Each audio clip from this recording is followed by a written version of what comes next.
বিগত 10 বছরে রাস্তাঘাট, মসজিদ, মাদ্রাসা, মন্দিরের উন্নয়ন হয়েছে খেতলাল, আক্কেলপুর ও কালায়ে। পাশাপাশি অসহায় মানুষ পাচ্ছে সরকারি নানান ভাতা ও সুবিধা।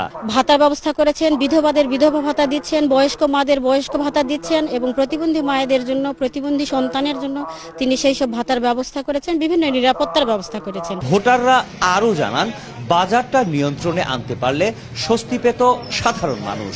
আমরা প্রার্থী চাই এই ধরনের, যাকে আমরা আপদ বিপদে পাই, এই যে রাস্তাঘাট করে দেয়, ডাকলে যে কোনো বিষয় আমাদের সাথে শেয়ার করে।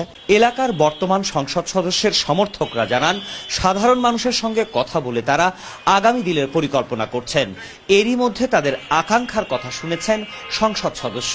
তাদের মতামতের উপর ভিত্তি করে তৈরি হবে আগামীর জয়পুরহাট 2 আসন গড়ার পরিকল্পনা।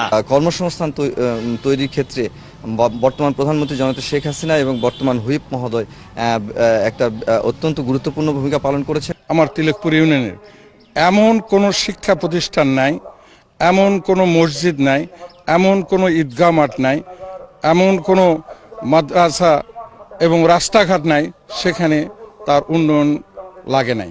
আচ্ছা, বিদ্যুৎ দেওয়া হয়েছে, একটি পয়সা লাগেনি। যদি একটা ট্রান্সফরমার বলেন, একটা পোল বলেন, মিটার বলেন, কোনো টাকা লাগে না। বর্তমান সংসদ সদস্য ও জাতীয় সংসদের হুইপ আবু সাইদ আল মাহমুদ স্বপন জানান, কৃষি প্রধান এই এলাকার উন্নয়নে ইতিমধ্যেই আলু বীজ সংরক্ষণের জন্য সরকার হিমাগার তৈরি সহ জয়পুরহাটে কৃষি শিল্পাঞ্চল তৈরি করা হবে। মুক্তবাজার অর্থনীতিতে যে জায়গাটার সমস্যা, যখন কৃষক বিক্রি করে তখন সে মূল্য পায় না, কারণ একবারে সব কৃষক বিক্রি করে মূল্য পায় না, যখন কিনতে যায় তখন অনেক মূল্য দিতে হয়।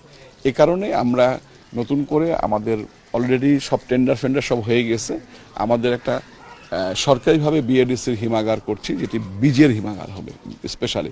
সেখানে কৃষকরা সরাসরি তার বীজ রাখতে পারবে এবং সেখান থেকে কৃষকরা বীজটা, তার বীজ সেই ব্যবহার করতে পারবে। এই জায়গাটা আমরা ডেভেলপ করেছি। নির্বাচন নিয়ে মাঠে কাজ করছে জাতীয় পার্টি। তাদের একজন নেতা জানান, জাতীয় পার্টি প্রথম গ্রামের মানুষের কথা ভেবে গ্রাম থেকে উন্নয়নের যাত্রা শুরু করে। তারা ক্ষমতায় গেলে মানুষের ভোটের আর ভাতের নিশ্চয়তা পাবে। বর্তমানে বাংলাদেশের যে অবস্থান, তাতে আপনারা সাধারণ মানুষের, জনগণের লাগামের বাইরে চলে গেছে। বাজারে ন্যায্য মূল্য কোনোটারই পাচ্ছে না।